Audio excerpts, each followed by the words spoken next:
যে হামলাটি হয়েছে আমরা দেখলাম চোখের সামনে যে অল্প কিছু লোক স্লোগান দিতে দিতে অতর্কিত যে চুপচাপ এসে হামলা করেছে এমন না, সেখানে খালের ওই প্রার্থী অর্থাৎ প্রায় 3 থেকে 400 গজ দূর থেকে তারা স্লোগান দিয়ে এই সমাবেশস্থলে এসেছিল। তখন কিন্তু মাঠ ফাঁকা, বৃষ্টি হচ্ছিল। তখন এখানে যে সমাবেশস্থলে নিরাপত্তা দেওয়ার জন্য সামনে পেছনে এপিবিএন এবং পুলিশ সদস্য 2টি দল এখানে উপস্থিত ছিল। এই পৌর মাঠের সামনে একটি গেট, পেছনের একটি গেট, এই দুটো গেটের যে পুলিশ সদস্যরা অবস্থান করেছে তারাও আমরা দেখলাম যে হামলাকারীদের ভয়ে তারাও স্থানীয় এনসিপি নেতাদের সাথে দৌড়ে সমাবেশস্থল ত্যাগ করেছে, মাঠ ত্যাগ করেছে। এখন তারা খবর পেয়ে বর্তমানে এখন আমরা দেখছি যে যারা অতিরিক্ত পুলিশ যারা আশপাশে ছিল তারা এসছেন, আসার পরে পরিস্থিতি ঠান্ডা হয়েছে। কিন্তু তাদের বক্তব্য যে তারা বুঝে ওঠার আগে এ ধরনের ঘটনা ঘটে গিয়েছে, এখন পুরোটা তাদের কন্ট্রোলে এটা তারা দাবি করছেন। কিন্তু যেটা আমরা দেখতে পেলাম যে এটা খুবই দুঃখজনক। এই ধরনের কোনো পরিস্থিতি সকাল থেকে তৈরি হচ্ছিল, যেখানে সকালবেলা এনসিপি নেতৃবৃন্দ পদযাত্রা যেই সড়ক দিয়ে আসবে, সেই গাড়িবহর যেখান দিয়ে আসবে, সেখানে সকালে প্রথমে একটি পুলিশের গাড়িতে হামলা করা হলো, আগুন দেওয়া হলো, বেশ কয়েক পুলিশ সদস্য আহত হলো। সেই ঘটনা শুনে উপজেলা নির্বাহী কর্মকর্তা সেটা দেখতে গিয়েছিলেন ওই এলাকায়। সেখান থেকে দেখে ফেরার পথে এই সদর উপজেলায় খুব কাছাকাছি কংখুর এলাকায়, কংসুক এলাকায় সেখানে তাদের উপরে অতর্কিত হামলা করা হয়েছে, সে গাড়ি ভাঙচুর করা হয়েছে। তো এতগুলো ঘটনার পরও আমাদের ধারণা ছিল যে এই এলাকায় নিরাপত্তা জোরদার করা হবে, কিন্তু শহরে সেই ধরনের নিরাপত্তা আমরাও দেখিনি।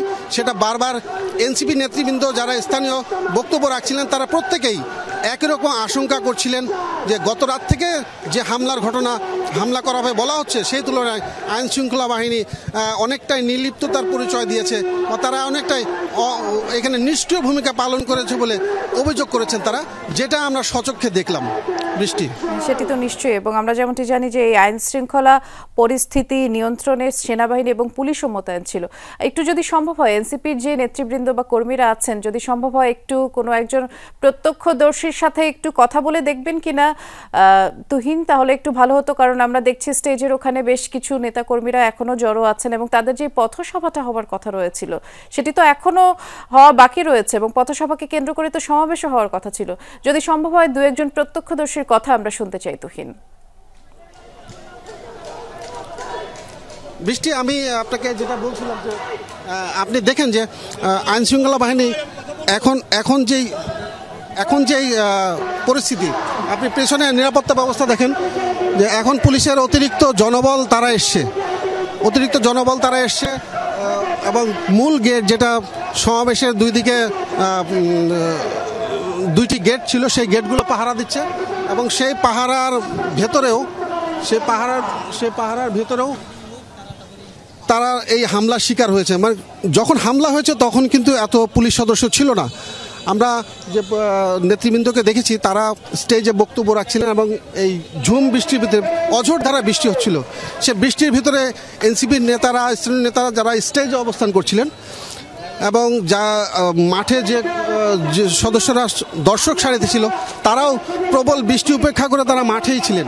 ঠিক সেই সময় এই হামলার ঘটনাটি ঘটেছে এবং হঠাৎ করে ঝটিকা হামলা হয়েছে এমন না, তারা অনেক দূর থেকে স্লোগান দিতে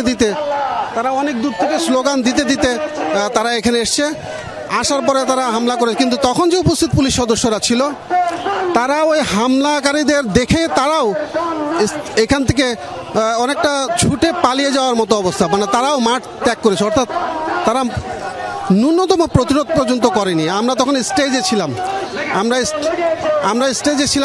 সেখান থেকে সেই ঘটনা যখন দেখছিলাম আমরা,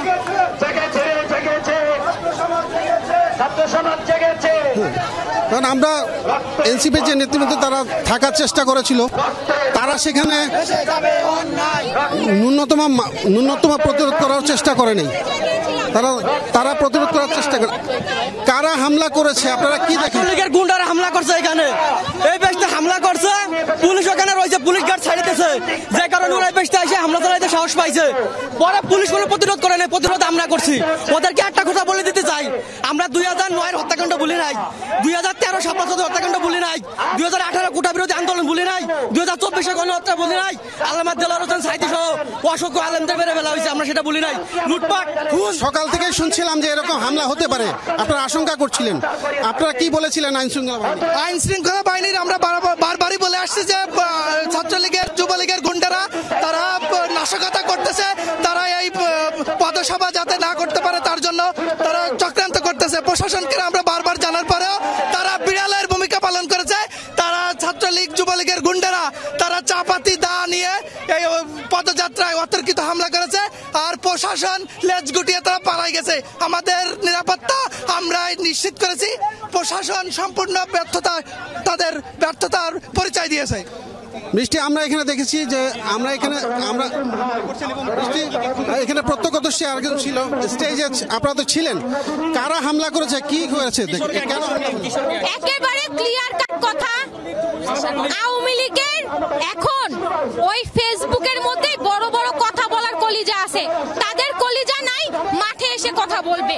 তারা বিদেশে বসে এক একটা স্ট্যাটাস দেয়, এক একটা অর্ডার করে, আর এইখানে যারা কিশোর গ্যাং, যাদের কর্মসংস্থান নাই, যারা বেকার, যারা নেশাগ্রস্ত, হ্যাঁ, তারা শুধুমাত্র কিছু টাকার বিনিময়ে এসে এই ধরনের ঘটনা ঘটায়। তারা কিন্তু জানেও না যে কি করতেছে না করতেছে, ওই হিতাহিত জ্ঞান তাদের মধ্যে নাই।